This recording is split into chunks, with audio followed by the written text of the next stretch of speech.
And we're back here on Siren 107.3 FM. You may also be listening on sirenonline.co.uk or tunein.com. Various ways to listen to the American Dream Team here, 6 till 8, bringing you all things American. That was Prince, Raspberry Beret, followed by Aretha Franklin, and I Say a Little Prayer. The two great songs, and the variety of music we have here is always... It's always brilliant. From Prince... Because we get to pick the songs ourselves. From Prince to Aretha to Maroon 5 to some of the other crazy stuff we've had on this show. Now, we're joined in studio by local crime writer David Mark. Welcome. Hello. Again. And you're going to be here to tell us all about crime writing. All of it. All of it. Off you go. Tell us everything you ever wanted to know about crime My writing. own little bit of it. No, I believe you've got a new book coming out in the very near future. In America. In America, yeah. My American publishers are just about to launch the American version of my debut novel, The Dark Winter, which came out over here about 6 months ago, and people have been very nice about, and I've actually bought, which came as a pleasant surprise. Always a bonus. Yeah. And now the Americans are saying some rather nice things about it. Prior to the official release date on October the 25th, two of the biggest magazines over there for the publishing industry have called it their star choice for that particular month. So unless I, monumentally mess up, then it should go moderately well in the near future, which is quite nice because the book is the first in a series, and obviously I'm hoping that people rather bond with the characters, and it's something that'll keep them and me going over the next few years. So it's rather nice to think of the literati in America sitting down reading a book that was written in my house in Caister, and which has as its central setting Hull and Grimsby. Yeah. So tell us, The Dark Winter is your debut novel, and it features, and I'm not sure if I can say this right, Hector. It's with an A, right? Aector. It's the Gaelic version of Hector. Mm-hmm. So you're allowed to say Hector, it's fine. It's only his wife can get it right, and it's Hector. But there's a bit too much phlegm to say on somebody else's microphone with that. So, it's Hector McAvoy, who's Detective Sergeant on a serious crime squad with Humberside Police based in Hull. He's quite a gentle giant. He's 6'5", 6'6". He's a Highlander, big ginger hair and muscles like a buffalo. But he's also a very gentle man. He's every bit as bewildered as most men are in this day and age. Doesn't really quite know what to do with himself or what constitutes being a good person anymore. He just wants to do the best that he can, and as a consequence of him doing the best that he can, he's something of a pariah within the police, because he gave evidence in an inquiry that's cost a very well-liked but corrupt copper his job. So now he is he's not really one of the dream team. But when he finds himself at the centre of this investigation, which forms the centre of Dark Winter, he gets a chance to prove there's a bit more to him than just this goody two-shoes. The plot, I don't want to give too much away, but essentially sole survivors are being bumped off in the manner that they once escaped death. And McAvoy, as all good fictional protagonists should, is the only person who can piece the bits together. Mm-hmm. And as I said, it's the first in a series, and it's very dark, and each book's going to get steadily darker than the last. But we're British, we can handle it. Do you think America can? I think so. The world's going crazy for Scandinavian crime, and that's unbelievably dark.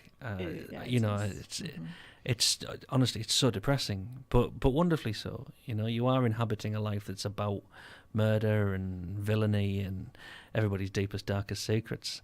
So you can't write that with a light touch, otherwise you end up, writing Midsummer Murders. It just doesn't work. So if you're doing something that's serious and that is trying to actually touch the rawness of how people feel in those moments, then you have to write it from a dark perspective. So I think if you read proper crime novels, then you can take it. I hope so, anyway. Now, you were a crime reporter for the Yorkshire Post. Yeah. I was at Yorkshire Post for a long while. I was at Grimsby Telegraph for a while as well, prior to that. But all those big newspapers. Absolutely, yes. I've got a very I'm very proud of my CV. Well, the thing is, I do laugh, but then Michael Connolly, which is one of the big American crime writers that I read, and somebody who inspired me to want to become a writer, he was a crime writer for the Los Angeles Times. Yeah. And, having read The Dark Winter, you can tell that, you've got that kind of knowledge of Oh, absolutely. I mean, that environment. The media is in Britain a funny old, what's in a bizarre place at the moment. Because the best journalism is being done by regional newspapers, those that can still afford to keep staff on. It's in a total state of flux at the moment. So you have national papers that you can just flash the checkbook around and end up in that moral maze that we're currently in.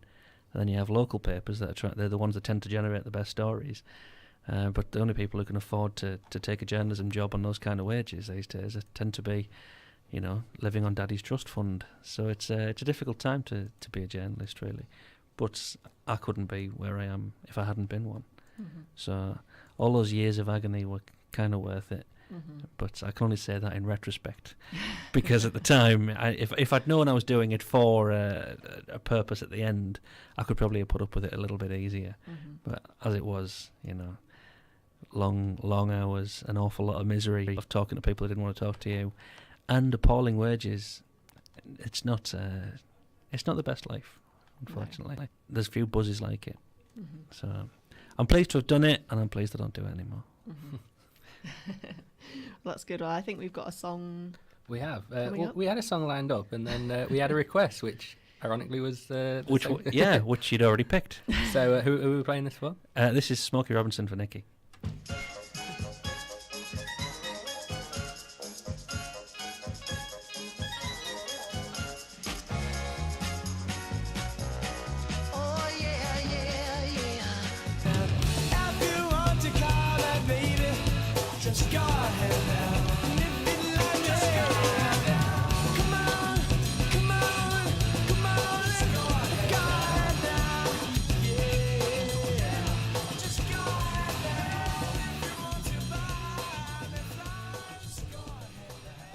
Just approaching 20:07. It's the American Dream Team. That was the Spin Doctors and Two Princes. I learned today that they are in fact a band from America. They certainly are. That's what they were doing. I was reminiscing about how I used to record them off the top 40 onto a cassette tape. Yes, I am that old. In the olden just days. Discovered. And before that, as we said, it was Carly Rae Jepsen and Al City with Good Time, a very catchy song that seems to be doing very well at the minute. Mm-hmm. So anyway, we're going to talk to David a little bit more now. We are. You were telling us earlier about how when you were a crime writer and you went to America to cover I can't say... do some research. I was never sufficiently well paid to actually go to America to do it. I did most of it on the phone from here. But it was a fascinating case that I got really into the nitty-gritty of a certain American subculture that had a really great Lincolnshire link. It was one of the best stories I ever covered, to be honest. It was a guy in the early 70s in America, bit of a nutcase, killed 2 Mormon missionaries who called at his trailer. We think that he chopped the bodies up with a bandsaw. The police were pretty sure it was him, went to his place, arrested him. He was tried, sentenced to death. And then it turned out that the police had an illegal search warrant, and the case was quashed. And because they already had him for some gun crimes, they decided not to reopen the case. He spent the next few years in prison, and then he started a pen pal relationship with a very nice lady from Barton-on-Humber who had no idea that this guy was a complete and utter psychopath. And when he was released, he moved to Barton-on-Humber to be with her. And the first indication that she had that all wasn't right with this guy was when she found him in the bath, covering himself in the entrails of a freshly gutted deer. The guy wasn't quite the full shilling, and he started stockpiling a vast arsenal of weaponry, using and telling the most outrageous lies. And this story came out in must have been about 2002. And it was just, however much you dug, it was just endlessly fascinating. And I spent so much of my time on the phone to the DA's office in Travis County, and they decided eventually that now they knew where he was, they were going to reopen the case. and getting back to America to be tried again for murder. But because there was no extradition to countries with the death penalty, there was this big legal battle, and he died in prison of a heart attack before they ever actually got him back over there. But yeah, that was my contribution to an actual real case. I feel as though I was quite heavily involved in that. I only ever spoke to the nutcase myself once, and he was one of those people who genuinely did make your blood run cold. So there's a little bit of him in, I think, every murderer that I write, to be honest. But yeah, it was fascinating. No. So that would be your American influence then? Absolutely, yeah. Well, that and Krispy Kreme donuts. I think it probably is. I think it probably says a lot about the character of a crime writer that you used the word fascinating about 5 times in that that story. Yeah. That's. I mean, I find human beings endlessly fascinating, but I think the darker they are, the more I want to know about them. I find everybody interesting. Nobody's completely dull. You know, you just have to dig a little bit harder and you find things. But when somebody is obviously, you know, very different to the rest of you, I can't help but want to know what makes them tick. So I try and make sure that every character I write has a believable backstory in some way. So there's a reason why they are, even if they are a psychotic killer, that something's made them that way. You know. Do you think Hector McAvoy might ever make it over to the States? Yeah, I think so. I'll need to know a bit more about it. Mm-hmm. That's my trouble at the moment, is that, you know, I've read an awful lot about America, and obviously I'm being published over there, but I can write my books as they are, set where they are, because I know how an area, not just how it looks, but how it feels. Mm-hmm. And really, I'd just be regurgitating what I'd read of other people, and I don't really like to do that. So hopefully when I have a bit more money and I've been back and forth a few more times, I'll be writing a bit more about it. Well, I'm sure you have 3 willing researchers here. If you need anybody to go out and see how America feels, then, you know. That's fine. Keep your receipts so I can claim the tax back. We'll go and get a feel for America, definitely. Okay. Now, I know when I met you in Lincoln the first time, you were at Waterstones with John Connolly, who we had guesting on the show. What was that like to... Oh, John's terrific. You know, I mean, we're all quite a dark and miserable bunch in our own heads in the crime writing community. But when you get some room together, we're quite effervescent people. And John's totally like that. When you read his books, you think, yeah, he must be quite a dark soul. But when you get together with him, he's such a laugh. Mm-hmm. It's like just sitting down with just a jovial Irishman.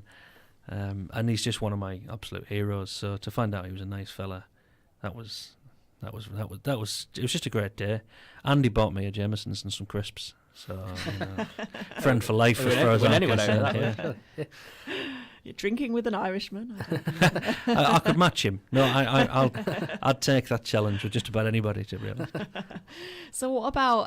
Do you have any kind of American inspirations? Absolutely. I mean, I think a lot of the greatest crime writing in the world comes from America, without doubt.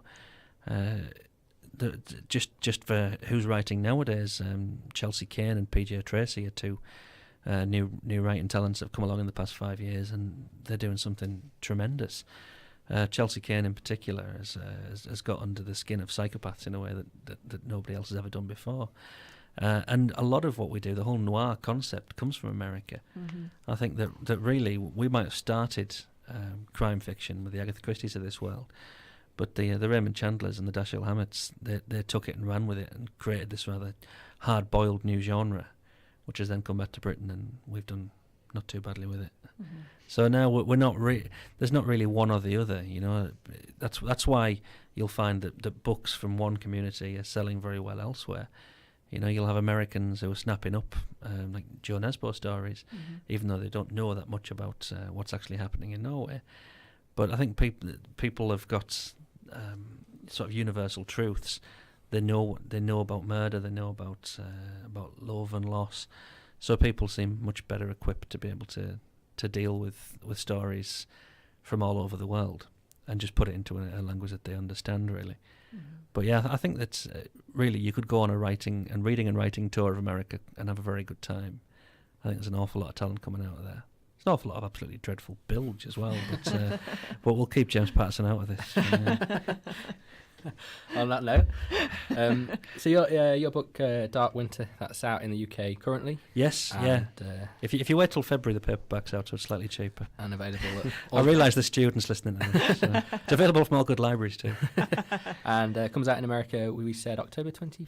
October 25th. So any of our American listeners who are interested in picking it up, they can do. Make sure you get a copy of that In just a few weeks. Now I have another song, another one of your requests. This one from you, I believe. Favourite band of yours? Absolutely, yes. Hotel California, I presume. Yeah, it is. Excellent. Because if you pressed it and Usher came on, we'd be outside. No worries there. So I'll let you introduce this one if you want. This is Hotel California, and if you don't like it, please switch off now because there's something wrong with you.